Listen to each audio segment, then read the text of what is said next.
মায়েরা কিছু বলল না। ইরফানকে তার ভীষণ অদ্ভুত লাগে এখন।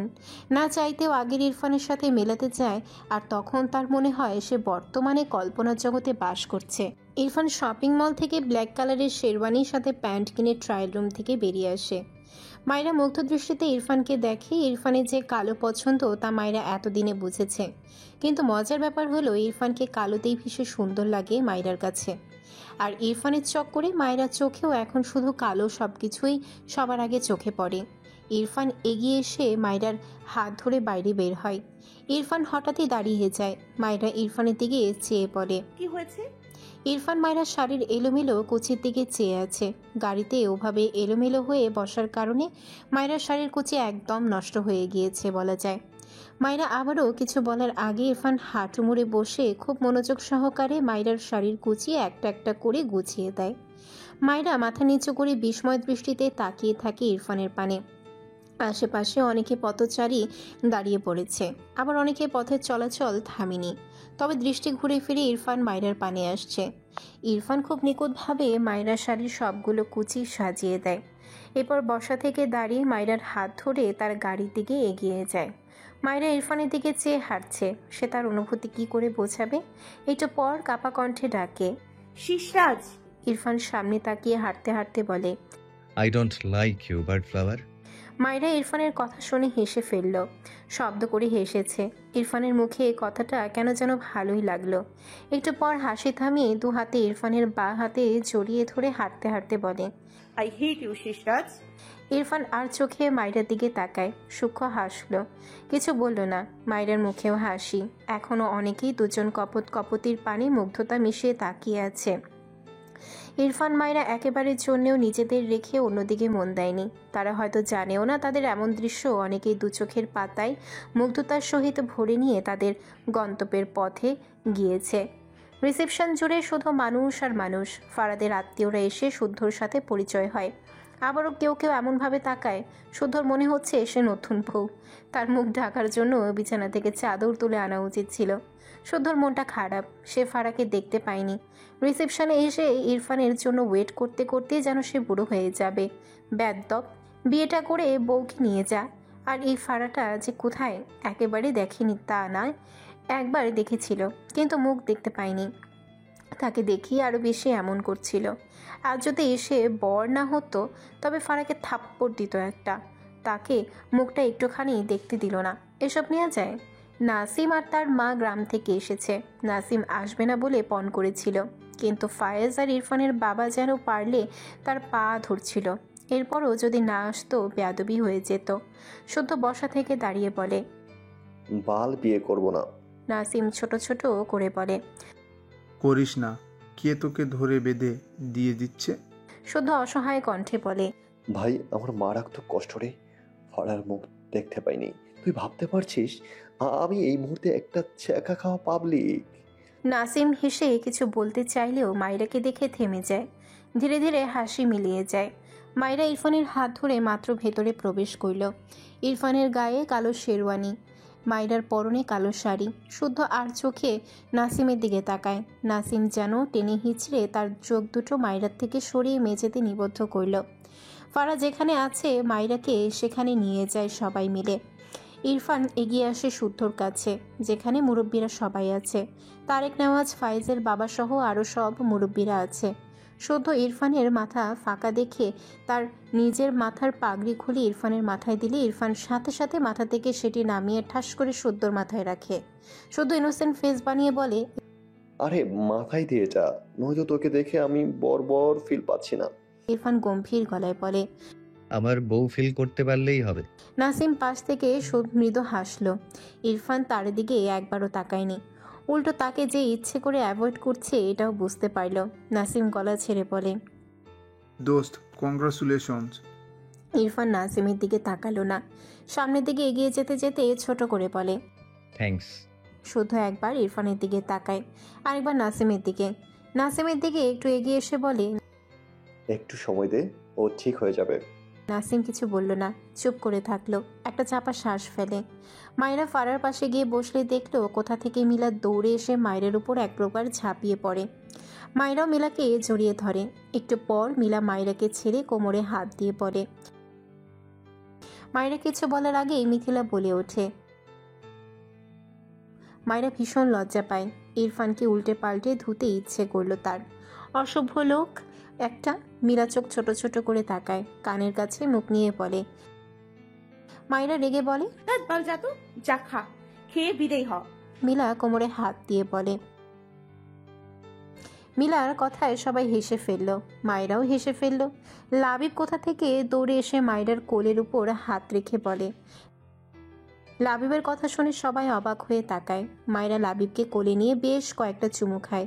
পাশ থেকে ফারা লাবিবের গাল টেনে বলে, আপুই, এর চুমু না খেলে তুমি শুকিয়ে যাও।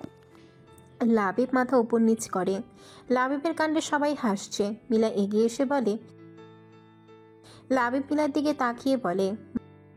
মায়েরা কেসে ওঠে। মিলা চোখ বড় বড় করে বলে।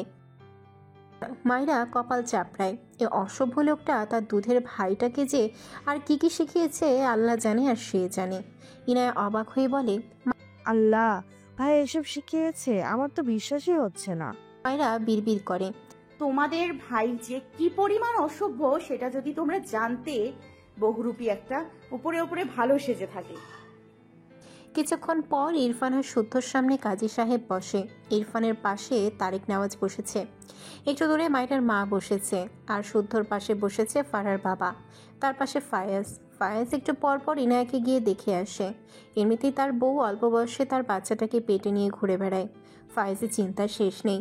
কাজী সাহেব বেশ কিছু কথাবার্তা বলে ইরফান আর তারেক নেওয়াজের উদ্দেশ্যে জিজ্ঞেস করে, কাবিন কত? ইরফান এসব বিষয়ের জানা নেই। গতবার তো শুধু কোথায় যেন সাইন করেছিল আর কবুল বলেছিল, তাই কৌতূহলী চোখে প্রশ্ন করে। হোয়াট ইজ কাবিন? কাজী সাহেব বোঝানোর স্বরে বলে, কাবিনে যে টাকা দিবে সেই টাকার পরিমাণ স্ত্রীকে দিতে হয়। আর তোমাদের বিচ্ছেদ হলে তখন এটা তোমার স্ত্রীকে পুরোপুরি পরিশোধ করে দিতে হবে। কথাটা বলে ইরফান কটমট দৃষ্টিতে তাকায় কাজী সাহেবের দিকে। ভদ্রলোক হেসে কথাগুলো বলছিল, কিন্তু ইরফানের অমন শক্ত মুখ দেখে তার মুখ থেকে হাসি সরে যায়। ভাবলো সে কি ভুল কিছু বলে ফেললো নাকি। ইরফান দাঁতে দাঁত চেপে বলে, আর ইউ ম্যাড? আমি আমার বউকে ছাড়বো কেন? এসব ফালতু রুলস টেনে এনে আমার বিয়ে পড়াতে এসেছেন। পাশ থেকে শুদ্ধ কপাল চাপড়ে বলে, ভাই রে, তুই জানিস না বলে ছাড়াছাড়ির উদাহরণ দিয়েছি। আসল কথা হলো, তুই বিয়ে করে কাবিনে বসানোর টাকা মৃত্যুর আগ পর্যন্ত টাইম নিয়ে তোর বউকে দিতে পারবি, কিন্তু ছাড়াছাড়ি হলে সেই সময়ই টাকা পরিশোধ করতে হয়। ইরফান রেগে বলে। আবার তুইও ছাড়াছাড়ির কথা বলছিস? শুদ্ধ মেখে হেসে বলে, আরে এটা তো তোকে বুঝালাম, কিছুই তো জানিস না। সারাদিন ব্যবসা করে এই হাল, অসামাজিক শালা। ইরফান ভাবলিশহীন ভাবে বলে। বিজনেস তো তুইও স্টার্ট করেছিস। শুদ্ধ চোখ বড় বড় করে তাকালো।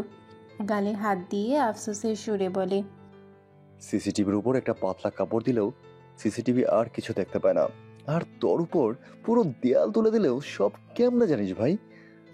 ইরফান ঠোঁট বাঁকালো একটু। শুদ্ধ হতাশ। লুকিয়ে লুকিয়ে কিচ্ছু করা হবে না তার। ভাগ্যিস তার বাসরটা এই সিসিটিভি দেখতে পায়নি। এটা মনে হয় বাকি আছে। এসব ভাবনা রেখে বলে, মোহরানের কথা শুনেছিস? ইরফান গম্ভীর গলায় বলে। আই নো, বউয়ের মোহরানা পরিশোধ করতে হয়। শুদ্ধ হেসে বলে। ওটাই কাবিন। নে, এবার বল তুই মারাকে কি দিবি? ইরফান শুদ্ধর দিকে চেয়ে বলে, ও তো তোর কপি ভার্সন বাদর। শুদ্ধ থতমত খেয়ে তাকায়। এই বেদ্যপটা তাকে অপমান করছে। ইরফান শুদ্ধ কথাগুলো মোটামুটি আস্তে বলার কারণে কেউ সেভাবে শুনতে পায়নি। শুদ্ধ রেগে বলে, এই বেদব, কথায় কথায় আমাকে অপমান করবি না তো। তোর বউ বাদর, সেটা আমার দোষ? ইরফান এই ব্যাপারে আর কিছু বলল না, বিড়বিড় করে বলে। আমি তো ওকে প্রায় সবই দিয়ে দিয়েছি। শুদ্ধ চোখ ছোট ছোট করে বলে, কি বলছিস? ইরফান কিচ্ছু বলল না। তারেক নেওয়াজ নিজেই কাজী সাহেবকে বলে, 15 লাখ লিখুন। ইরফান সাথে সাথে গম্ভীর গলায় বলে। প্লাস ইরফান নেওয়াজ। কাজী সাহেব তারেক নেওয়াজের কথায় লিখতে গিয়েও থেমে যায় ইরফানের কথা শুনে। সে ঠিক বুঝতে পারল না। দ্বিতীয়বার জিজ্ঞেস করতেও তার মন সায় দেয় না। এই ছেলেকে তার সুবিধার লাগছে না। শুদ্ধ ইরফানকে গুতিয়ে বলে। তোর নাম লিখতে বললি কেন? ইরফান শুদ্ধর দিকে চেয়ে বলে। কজ ও তোর মতো বাদরামি করে যদি আমাকে ছাড়তে চায়, দেন আমি শর্ত অনুযায়ী আবারও আমাকে দিয়ে দেবো ওকে। শুদ্ধ অদ্ভুতভাবে তাকায় ইরফানের দিকে। মানে এর মাথায় এত আজগুবি চিন্তা আসে কোথা থেকে? ইরফানের সব ঠিকঠাক করে কাজী সাহেব বিয়ে পড়ানোর জন্য কথা বলতে নিলে শুদ্ধ পাশ থেকে বলে। ওহে চাচা, আপনি এসব ভুলভাল পদক্ষেপ কেন নিচ্ছেন? কাজী সাহেব থতমত খেয়ে তাকায়। সে যে কাদের বিয়ে পড়াতে এসেছে এটা ভেবেই হাজারো আফসোস হচ্ছে। শুদ্ধ হেসে বলে, আমি থাকতে অন্য কারো বিয়ে আগে পড়াবেন? এসব হয় নাকি? এরকম করলে তো আপনি খাবার পাবেন না চাচা। বিয়েতে এসে না খেয়ে গেলে আপনার অপমান হয়ে যাবে। আমি আবার বেশ উদার মনের মানুষ, কাউকে অপমান করতে পারি না। নিন নিন, আমার বিয়ে আগে পড়ান। মামা তুমি থাকতে মামা তুমি থাকতে তোমার ছেলে শুদ্ধকে রেখে কুড়িয়ে পাওয়া ইরফানের বিয়ে আগে পড়াচ্ছে? এসব এসব তুমি কি করে মেনে নিচ্ছিলে? আমি পুরোই হতাশ। শুদ্ধর কথায় সবাই হাসলো। এ কেমন তা তো সবাই জানে। তারিক নওয়াজ নিজেও হাসলো। বজ্জাত ছেলেটা তাকে কিসব কথা বলে। এখন তার মনে হচ্ছে তাকে শুদ্ধর থেকে ট্রেনিং নিতে হবে, নয়তো ইরফানের সাথে টিকবে কি করে। ইরফান বিরক্ত চোখে শুদ্ধর দিকে তাকালো, তবে কিচ্ছু বলল না। কাজী সাহেব অদ্ভুতভাবে তাকালো শুদ্ধর দিকে। এদের দুই ভাইয়ের থেকে এমন অদ্ভুত আচরণ পেয়ে তার মনে হচ্ছে সে ভুল করে ভিন গ্রহে এসে পড়েছে, নাকি এরাই ভিন গ্রহ থেকে পালিয়ে এসেছে। ইরফানের দেয়া মোহরানার সমপরিমাণ টাকা শুদ্ধর কাবিনেও দেওয়া হয়। শুদ্ধর বিয়ে পড়ানোর শেষে সে দ্রুত বসা থেকে দাঁড়িয়ে বলে, আমি কি এখন আমার বউকে দেখতে পারি বাবা? ফারার বাবা থতমত খেয়ে তাকায় শুদ্ধর দিকে। নাসিম এগিয়ে এসে শুদ্ধকে টেনে নিয়ে যায়। ফাইজও এগিয়ে গিয়ে শুদ্ধর সামনে দাঁড়িয়ে বলে, তোর কি কোনোদিন লজ্জা হবে না? আমার বাবা তোর শ্বশুর, বুঝতে পেরেছিস? শুদ্ধ বিরক্তি কণ্ঠে বলে, শ্বশুরের কাছে তো তার মেয়েকে চেয়েছি, তোর মতো ব্রিটিশ শালার কাছে তো আর চাইনি। তোর বাচ্চাকে আমি 4 আনার একটাও চকলেট কিনে দিব না, দেখিস। ফাইজ বিরক্ত চোখে চেয়ে রইল শুদ্ধর দিকে। এটা বিয়ের দিনও ঠিক হলো না। আল্লাহ যে একে কোন পিছলা মাটি দিয়ে বানাইছে তা একমাত্র আল্লাহই ভালো জানে। নাসিম মলিন মুখে ইরফানের দিকে চেয়ে আছে। কাজী সাহেব বেশ কিছু বললেন এতক্ষণ। এরপর ইরফানকে কবুল বলতে বলে। নাসিম ঢোক গিলল। তার কষ্ট কেন হচ্ছে? ইরফান আর বারবিটলের বিয়ে তো অনেক আগেই হয়েছে। তারা কত সুন্দর কপাল, শুধু তার মানতে কষ্ট হয়। ভাবনার মাঝে ইরফানের বলা কবুল শব্দটুকু কানের পর্দায় এসে বিষের বানের ন্যায় ধাক্কা খায়। নাসিম চোখ বুজে নিল, ঢোক গিলল বহু কষ্টে। এরপর কোনো দিকে না তাকিয়ে সাইড কেটে দ্রুত পায়ে জায়গাটি প্রস্থান করে। ইরফান ডান হাত মুষ্টিবদ্ধ করে তাকিয়ে দেখল নাসিমের প্রস্থান। নাসিমের হৃৎপিণ্ড ছিঁড়ে ফেলতে ইচ্ছে করছে তার, কারণ ওই মন দিয়ে ও তার বার্ড ফ্লাওয়ারকে নিয়ে ভাবে, যেটা ইরফানের গায়ে আগুন জ্বালিয়ে দেয়। ইরফান শুদ্ধর বিয়ে পড়ানোর পর কাজী সাহেব ফারা আর মায়রার কাছে এসেছে রেজিস্ট্রি পেপারে সাইন করাতে। মায়রার পাশে মায়রার মা বসেছে, ফারার পাশে ফারার বাবা। আশেপাশে সবাই ছড়িয়ে ছিটিয়ে দাঁড়িয়ে আছে। ফারাকে রেজিস্ট্রি পেপারে সাইন করার জন্য পেপার এগিয়ে দিলে ফারা কাপা হাতে কলম আর পেপার নেয়। তার হাত কাঁপছে, চোখ জোড়া ঝাপসা হয়েছে। এই তো এইখানে সাইন করে দিলে সে আর বাবার বাড়িতে থাকতে পারবে না। কথাগুলো ভেবে দলা পাকিয়ে কান্না বেরিয়ে আসতে চায়। ওভাবেই কাপা হাতে পেপারে সাইন করে দিল। চোখ থেকে টুপটুপ করে দুপা পানি পড়িয়ে গড়ে। পাশ ফিরে তার বাবাকে জড়িয়ে ধরে। নিঃশব্দে অশ্রু বিসর্জন দেয়। ফারার বাবা মেয়েকে আগলে নেয়। তার চোখ জোড়া কখন যে ঝাপসা হয় বুঝে পায় না ভদ্রলোক। এই মেয়েটি সারা বাড়ি যে ঘুরঘুর করত, প্রতিদিন কোনো না কোনো আবদার করত, এখন এসব আর কে করবে? এখানে উপস্থিত সকলে বাবা মেয়ের আবেগ মাখা মুহূর্তে নিজেরাও ভীষণ আবেগী হয়ে পড়ে। মায়েরা মলিন মুখে পাশ ফিরে তাকিয়ে আছে। বাবা মেয়ের সম্পর্ক বুঝি এমন হয়, এত মিষ্টি হয়? সে তো জানে না। জন্মের পর কাউকে যে বাবা বলে ডাকবে সেটুকুও পায়নি। বুদ্ধি হওয়ার আগে হয়তো ডেকেছিল লাবিবের বাবাকে, ভুল বাংলে আর ডাকেনি তো। বাবা মেয়ের সম্পর্ক কেমন হয় সেটাকে অনুভব করার সৌভাগ্যটুকুও তার হয়নি। মৃত বাবার কথা মনে পড়ল। স্বামী হিসেবে খুব খারাপ হলেও বাবা হিসেবে হয়তো তাকে এভাবেই আদর করত। ইস, তার কপালে বাবার একটুখানি ভালোবাসা যদি আল্লাহ দিত। কথাগুলো ভাবতে ভাবতে কখন যে চোখ জোড়া ঝাপসা হয়েছে মেয়েটি বুঝতেই পারেনি। তারেক নেওয়াজ মায়রাকে লক্ষ্য করে বলে, মনে হচ্ছে আমার মায়েরা আম্মু আমাকে ভুলে গিয়েছে।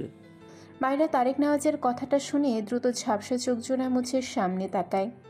বসা থেকে দাঁড়িয়ে তারেক নেওয়াজের সামনে এসে হেসে বলে, একদম ভুলে যাইনি বাবা, আপনি মিথ্যা বলছেন। তারেক নেওয়াজ আফসোসের সুরে বলেন, তবে বাবার জন্য অপেক্ষা করছিলে কেন? এই যে তোমার জলজান্ত বাবা তোমার সামনে দাঁড়িয়ে আছে, অথচ তুমি আমাকে ভুলে গেছো। মায়রা কি যে হলো কে জানে, হুট করেই তারেক নেওয়াজকে জড়িয়ে ধরে। তারেক নেওয়াজ মৃদু হেসে মায়রার মাথায় হাত রেখে বলে, এবার মনে হচ্ছে মেয়ে আমাকে পুরোপুরি মনে রেখেছে। মায়রা হাসল, চোখের কোণ ঘেঁষে পানি গড়িয়ে পড়ে। তার এত ভালো একটা বাবা থাকতে সে কেন আফসোস করছিল? মায়রার মা সহ সকলে অপলক চেয়ে রইল শ্বশুর বৌমার দিকে। বাইরের কেউ দেখে বিশ্বাসই করবে না মায়রা তারেক নেওয়াজের নিজের মেয়ে নয়। মায়রার মা মুগ্ধ দৃষ্টিতে তাকিয়ে রইল। তিনি জানতেন তার প্রাক্তন স্বামীর বন্ধু তার মেয়েটাকে খুব আদরে রাখবেন। সে মা হয়ে বাবার আদর মেয়েকে এনে দিতে পারেনি, এসব তারেক নেওয়াজ তার মেয়েকে এনে দিয়েছেও তো। তার ইচ্ছে পূরণ হয়েছে, তার মেয়ে তো এখন সুখী। তার জীবনে অনেক বড় একটি পাওয়া পূরণ করে দিয়েছে আল্লাহ, তার মেয়ের সুখ। এর জন্য কত রাত তিনি কেঁদে ভাসিয়েছেন। অবশেষে আল্লাহ তাকিয়েছেন তার মেয়ের দিকে।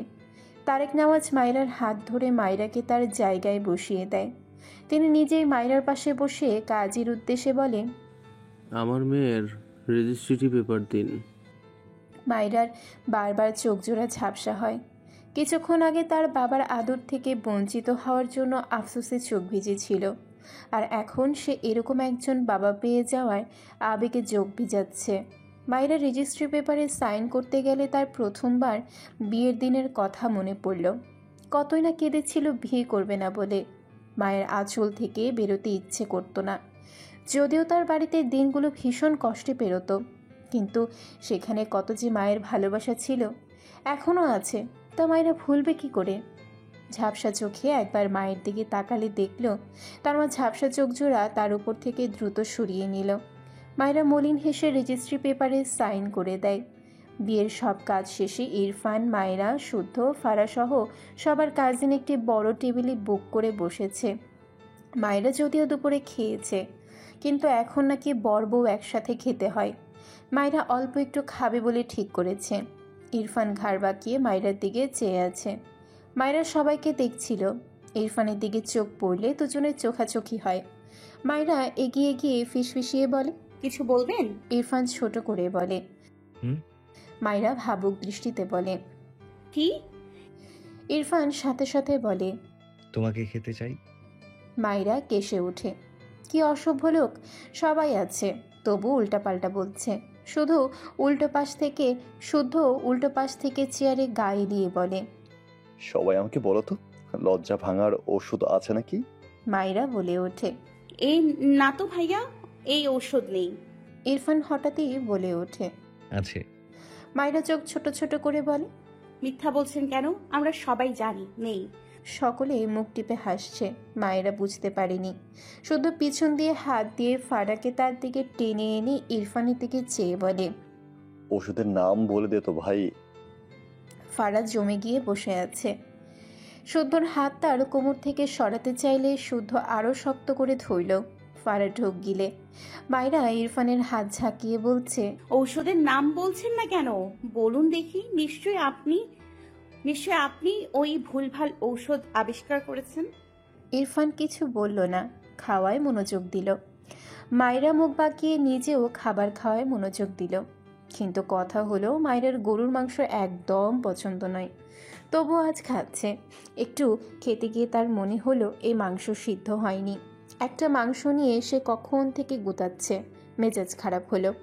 রাগে একটি গ্লাস নিয়ে প্লেটের মধ্যে হাত ধুয়ে নিল। এমনিতেই তার সেরকম ক্ষুধা লাগেনি, কিন্তু এত খাবার দেখে একটু একটু ক্ষুধা লেগেছিল।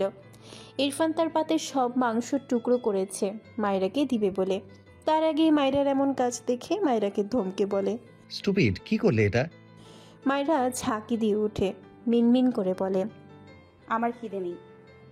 ইরফান কিছু বলল না।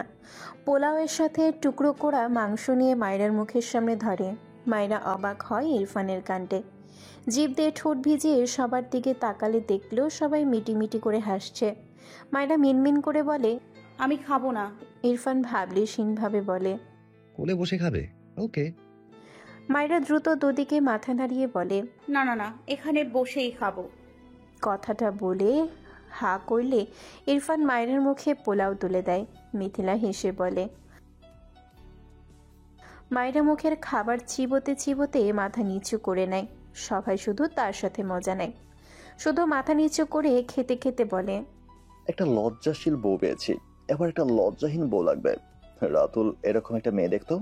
ফারার রেগে তাকায় শুদ্ধর দিকে। শুদ্ধ ঘাড় বাঁকিয়ে ফারার দিকে চেয়ে হেসে বলে, নো টেনশন বউ, তোমার মতামতের 100% গুরুত্ব দেওয়া হবে। শুদ্ধর কথা শুনে সবাই হাসছে। মায়েরা হেসে বলে, আরে ফারহাপু, এত চিন্তা করো না, তুমি একটা লজ্জাহীন বর পেয়েছো। আমি তোমাকে একটা লজ্জাশীল বর এনে দিব। মায়েরার কথা শুনে শুদ্ধ চোখ বড় বড় করে তাকায়। হায় হায়, তার মেলায় হারিয়ে যাওয়া বোনটা তার বিরুদ্ধে কথা বলছে। মায়েরার কথা শুনে ফারা সহ সকলে শব্দ করে হেসে ফেলল। ইরফান নিজেও একটু ঠোঁট বাঁকালো। ফায়াজ হেসে বলে, মায়েরা তুমি একদম পারফেক্ট। ইরফান গম্ভীর গলায় বলে, প্রশংসা করার জন্য আমার বোনকে দিয়েছি। ইনায়া তার ভাইয়ের কথায় হাসলো। বিয়ের প্রথম প্রথম সে কত চিন্তা করত মায়রাকে নিয়ে। সময়ের সাথে সাথে সব কেমন পাল্টে গিয়েছে। ফায়াজ খেতে খেতে ইনায়ের দিকে চেয়ে বলে, তোমার ননদ এত খারাপ কেন লিটল কুইন? ফায়েজের কথা শুনে সবাই আবারও হাসলো। মায়রা বোকা চোখে সবাইকে দেখল। এই লোকটার জন্য তাকে নিয়ে সবাই হাসে। মায়রা ইরফানের হাতে খেতে খেতে প্রায় অনেকগুলো খাবার খেয়ে নিয়েছে। এরপর পানি খেয়ে দেখে আর দাঁড়াতেই পারছে না ঠিক করে। সে যাক, স্বামীর হাতে খেতে মজাই লাগে। সন্ধ্যার পর পর রিসেপশন থেকে সবাই ফিরেছে। শুদ্ধ গিয়েছে ফারাদের বাসায়। ফারাদের কাজিন সহ শুদ্ধর ছেলে কাজিনরা সবাই এসেছে। শুদ্ধ এখান থেকে ফারাকে নিয়ে তাদের গ্রামে যাবে। চীনা বেগম গ্রামে ছেলে বৌমার অপেক্ষায়। ইরফান আর মায়রা সহ ইরফানের মেয়ে কাজিনেরা এসেছে ইরফানদের বাসায়। মায়রাই একটি ঘরে বসে আছে, তার কোলে লাবিব। আশেপাশে ইরফানের অনেক কাজিন। মায়রা এদের সবাইকে এর আগে দেখেনি। ইনায়ের বিয়েতে এরা আসেনি। অনেক দূর সম্পর্কের সবাই এসেছে। ইরফানের কত কত ফুপি, খালা, মামি এসেছে। মায়রাকে কতজন যে এসে চুমু খেয়েছে। মায়রার মনে হচ্ছে সে মাত্র পৃথিবীতে জন্মেছে, তাই ইরফানের সব ফুপু খালা এসে তাকে চুমু খাচ্ছে। তবে মায়রার ভালো লেগেছে। এত আদর তার এই জীবনে সে পায়নি। সে বুঝেছে সবাই ইরফানকে খুব ভালোবাসে। তার বউ হিসেবে মায়রার এত আদর। লাবিব মায়রার গালে হাত দিয়ে বলে, মায়রা লাবিবের গালে চুমু দিয়ে বলে, তুই যেমন আমার কাছে বাচ্চা শোনা ভাইয়া, তাই তোকে আদর করি, তেমন তারাও আমাকে আদর করছে। লাবিব বিড়বিড় করল। মায়রা গালে হাত দেয়। তার স্বামী তার ভাইটার মাথা খেয়ে ফেলেছে পুরো। সারাদিন শুধু বউ বউ করবে। শুদ্ধর সাথে তার কাকা ফুপি আছে, সাথে সব ছেলে কাজিন আর তার বাবার দিকের সকল কাজিন। শুধু এতক্ষণ ভ্যাবাচাকা খেয়ে ফারাদের বাড়িতে ছিল। এত এত মানুষ জামাই আদর করতে এসে তাকে যে ফুটবল ভেবে শট দেয়নি, এই জন্য শুদ্ধ স্বস্তির নিঃশ্বাস নেয়। বিয়ে করলে বউয়ের সাথে সাথে আরও অনেক প্যারারে। ইস, জীবনটা পুরো তেজপাতা। আপাতত সে ফারার পাশে দাঁড়িয়ে আছে, মানে এখন তারা বেরোবে। কিন্তু ফারা কেঁদে কেটে অস্থির। শুদ্ধর অসহায় লাগে। ফায়েজের কথা মনে পড়ে গেল। সে তো ইনায়ের সময় মজা করেছিল। এখন বউয়ের এত কান্না দেখে তার বুকটা ভারী লাগছে। ফারা তার বাবাকে জড়িয়ে ধরে ছাড়ে না। মেয়েরা বাবার কাছে ভীষণ আদরে হয় শুনেছে। এই কথাটা ফারার মাঝে একদম 100%ই আছে। ফারার বাবার চোখ ভেজে। মেয়েটাকে ছাড়া কিভাবে থাকবেন তিনি? সে যতক্ষণ বাড়ি থাকে ফারা সব সময় তার পাশেই থাকে। কিন্তু মেয়েদের বাড়ি যে এটা ক্ষণস্থায়ী, এটাই মেনে নিতে হবে। ফারার বাবা ফারার মাথায় চুমু এঁকে শুদ্ধর হাতে ফারার হাত রেখে ভেজা গলায় বলে, ফারা আমার খুব আদরের মেয়ে, বুঝলে বাবা? ওকে কখনো কষ্ট দিও না। শুদ্ধ এদের বাবা মেয়ের কাণ্ড দেখে ভীষণ ইমোশনাল হয়ে গিয়েছে। মাথা নেড়ে বলে, জি বাবা, অবশ্যই। আমার পা। আর বলল না। থাক, শ্বশুর মানুষ, মুখে ব্রেক না লাগালে ব্যাপারটা কেমন যেন লাগে। ফারা তার মা সহ আরও সবার থেকে বিদায় নিয়ে শুদ্ধর হাত ধরে এগিয়ে যায়। শুদ্ধ আস্তে করে বলে, ভালোবাসি পাখি। ফারা নাক টানল। গাড়ির কাছে গিয়ে দাঁড়ালে ফায়েজ শুদ্ধ আর ফারার পিছে দাঁড়িয়ে বলে, ফারা সাবধানে যাবি। ভাইয়ের কথায় ফারা পিছু ফিরে ফায়েজকে জড়িয়ে ধরল। ফায়েজকে বোনকে আগলে নিয়ে শুদ্ধর দিকে চেয়ে বলে, আমার বোনকে একদম কাঁদাবি না বলে দিলাম। শুদ্ধ ভাবলিসীনভাবে বলে, আমি তো ওকে কাঁদানোর জন্যই নিয়ে যাচ্ছি। ফায়েজ বিরক্ত চোখে তাকায়, আঙ্গুল উঁচিয়ে বলে, আমি কিন্তু আমার বোনকে দিব না। শুদ্ধ ফারাকে টেনে নিয়ে বিরক্ত হয়ে বলে, কষ্ট করে বিয়ে করলাম আমি, আর এই বান্দা নাকি আমার বউকে দিবে না। সর, ব্রিটিশদের আশপাশে আমার বউকে রাখা যাবে না। এসব বউ। এরপর গাড়ির দরজা খুলে দিলে ফারা আবারও তার ভাইয়ের দিকে তাকায়। নিজেকে সামলে গাড়িতে উঠে বসলে শুদ্ধ ফারার পাশে উঠে বসলে গাড়ি ছেড়ে দেয়। পিছন পেছন আরও 4টে গাড়ি, সবগুলো শুদ্ধদের বাড়ি যাবে। গাড়ি ছেড়ে দিতেই ফারা দু হাতের মাঝে মুখ নিয়ে ফুপিয়ে ওঠে। শুদ্ধ অসহায় চোখে তাকায়। তার খারাপ লাগছে। তাকে আপাতত নিজের কাছে নিজেকেই ভিলেন লাগছে। মনে হচ্ছে সে বাবা আর মেয়েকে আলাদা করেছে। ভিলেন হলে হোক, তার বউ ছাড়া চলে না। এত উদার হলে বউটাকে পাবে কোথায়? মুখ গোল করে শ্বাস ফেলে বলে, হরা পাখি, আর কত কাঁদাবে বলো তো? রাতেও তো কাঁদতে হবে নাকি? এখনই সব পানি শেষ করে ফেলছো। তুমি কি কোনোভাবে ভাবছো পরে আমার থেকে চোখের পানি ধার নিবে? কিন্তু আমি তো ফ্যাস ফ্যাস করে কাঁদতে পারি না পাখি। কি করে ধার দিব বলো তো? তাই বলছি এখন একটু জমিয়ে রাখো।